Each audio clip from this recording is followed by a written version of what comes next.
This is the Priestcast. I'm Father Adam Ahern. Father Michael Kuchar, how are you this evening? Father Ahern, how could I be anything but really blessed? I'm not sure. I mean, how was your vigil mass today? Actually, it was very nice. We had a good crowd of people, and I was very we had a couple new people, come, and that was always fun. That's always good to see. Faces. Yeah, very much so. But just pretty much, kind of low key. And I will tell you, I love a good vigil mass during Advent when it's dark outside, and it's just very, very, very peaceful and still. It's kind of like this is really neat. I'm really excited for what's about to happen. Oh yeah, always. We had a good vigil mass as well. My servers were very talkative. Before mass? They were asking me a lot of questions. I always find it very humorous to ask the servers what I should preach about. What'd they say before mass? Well, and usually they're just like, "Well, I don't know," and like they are scrambling around. But these servers had a lot of ideas about what I should preach about. They were like, the typical answer was like, yeah, Jesus or something like that, right? But then she was. I will tell you, today was an example of. I had two ideas, two different roads I could go down. So you just did them both? No, I told the people. I read the gospel, and they all sat down. And I said, I said, usually by now I've decided which way I'm going. but I sometimes I'll ask the server A or B, and then they'll tell, or A, B, C, or D, and it's like, okay, D, okay, that's this one. So which one did you do? Father Ahern, I did the one about surrender. Okay. And how wouldn't that be a nice gift that we could give to the Lord this Christmas? And I think you do see it all the readings. Of course, Bishop Barron, I had watched his homily a few hours earlier as I was driving back, or I listened to it, I should say. And, so you watched it while you were driving? And that was the theme, and I thought, boy, I didn't get that, but I like it. That's a good direction. Okay. Bishop Barron. I mean, it really is.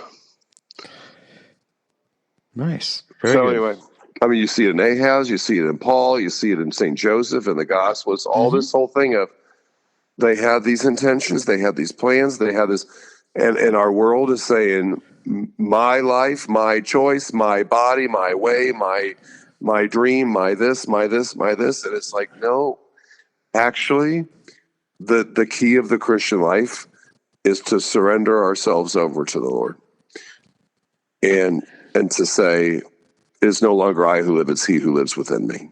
Mm-hmm. Kind of a thing, Yeah, and it's true. That is the key. That is the key to. I was just going to say that. I was going to say, speaking of keys, get it? Yeah. Because our antiphon for today is Key of David. Opening the gates of God's eternal kingdom. Come and free the prisoners of darkness. Yes. Key of David. Key of David. Wouldn't you say that's probably a symbol, Father Ahern, of royal authority? Very much so, a symbol of royal authority. But also, we see in the Old Testament that, in David, the Davidic kingdom, it was the steward who had the immense power, and his key symbolized authority, not just over the palace, but even over the people. Right. And so, and control. He controlled the steward who had the key, controlled access to the king. Yep. And could help govern in the king's name.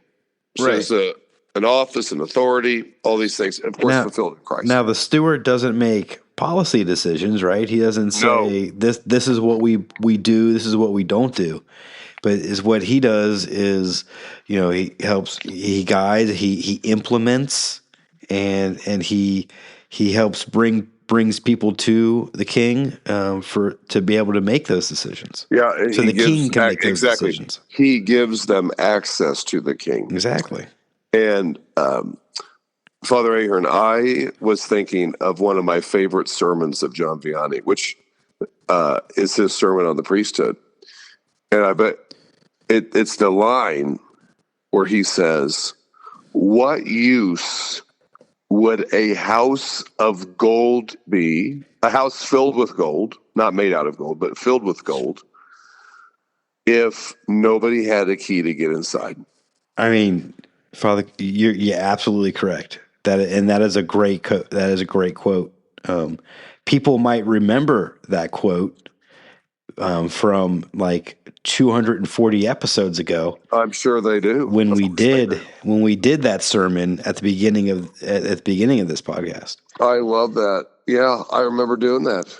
I mean, because Father Kuchar, you realize we're on episode 248, right? Oh my gosh. And that means we have fewer.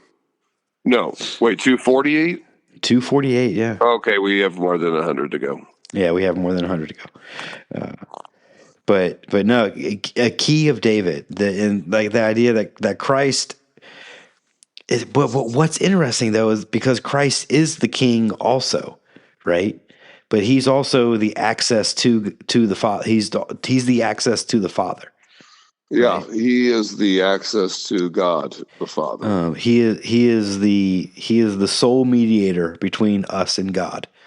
He is the access. He is the door through which we go. He is the key that unlocks the door. And and Father Ahern, I think an important point to note is people who misunderstand the priesthood, they hear us say things like the priest mediates God and men, kind of as a bridge.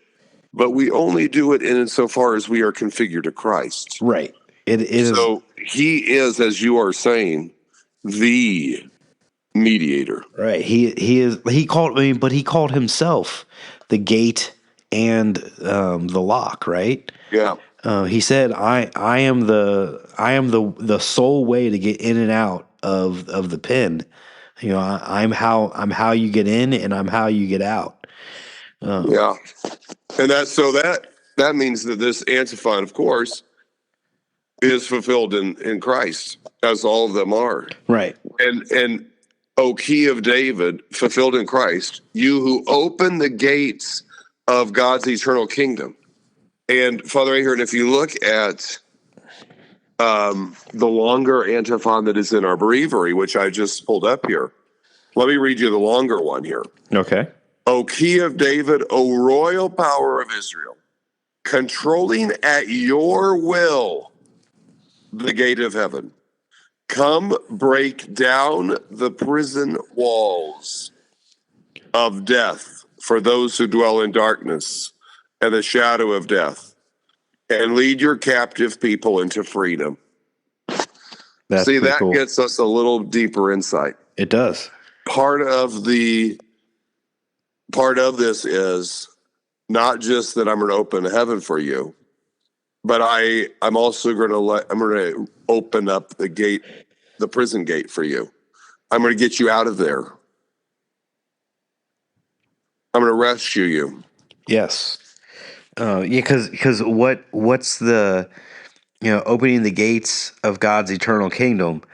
Well, it's opening the gates, allowing those people who are locked outside that kingdom into it, who are locked, and what's outside the kingdom of heaven, the God's eternal kingdom, but a fiery furnace where there's much wailing and grinding of teeth. Yeah. Yeah. It's he unlocks because where were all those souls that passed away before the coming of Christ, right? Where they were in that space between that they were there in the, some would call it maybe limbo or an aspect of level. Hades, Hades or something, level. Right? but he Yeah, but I he like unlocks this it. image here. A lot of people live in quite a bit of hell here on earth, Yes, they do. and quite a bit of purgatory. I'm thinking of really, really, really good people whose life circumstances have simply not turned out the way they wanted, and it wasn't even their fault, and they're just living in these things. Sometimes it is their fault, but this is the charisma that when we are stuck in these dark places, where we're stuck in these prisons, sometimes of our own making, it is the good Jesus who has he's the only way out. There's nothing else that's going to get you out of there. Right. Only the Lord. Right. And because he is the door, he is the key. Like he does it all. And Right. we are so blessed. I know. And this is what we're getting ready to celebrate. Laying in the manger is not just a cute baby. Right. It's our who is laying there is our salvation. Christ, Yes. our salvation. Yes. Oh, so much fun. Well, Father Ahern, So much hope. I'm going to Posadas now. I will talk to you later. Okay. So I will see you soon. Hey, real quick. St. John Vianney. Well, Father, before we do that, Father Kuchar, can you explain what posadas are real quick? Oh, of course I can. Posadas is a beautiful tradition where we do this every night here in the parish leading up to Christmas for the novena. And there's praying of the rosary, there's going back and forth. What you're doing is you're walking with Jesus, or excuse me, you're walking Jesus unborn in Mary's womb, right, and Joseph as they are looking for a place. And they're knocking on doors and they're asking to come in. A place. Right. And then that's the end of Posadas every night before the eating and the social part of the piñatas is this going back and forth. Half the people go outside this one room and then so forth, and then it's going back and forth, and then finally they let them in. Right. And so it's this whole can we come in and all this. It's a really neat thing. It's a really cool tradition that people, if you ever have an opportunity to do and attend, really cool thing. A lot of fun. Yeah, the message is we should always make room for Christ. Yes. So, St. John Vianney, pray for us.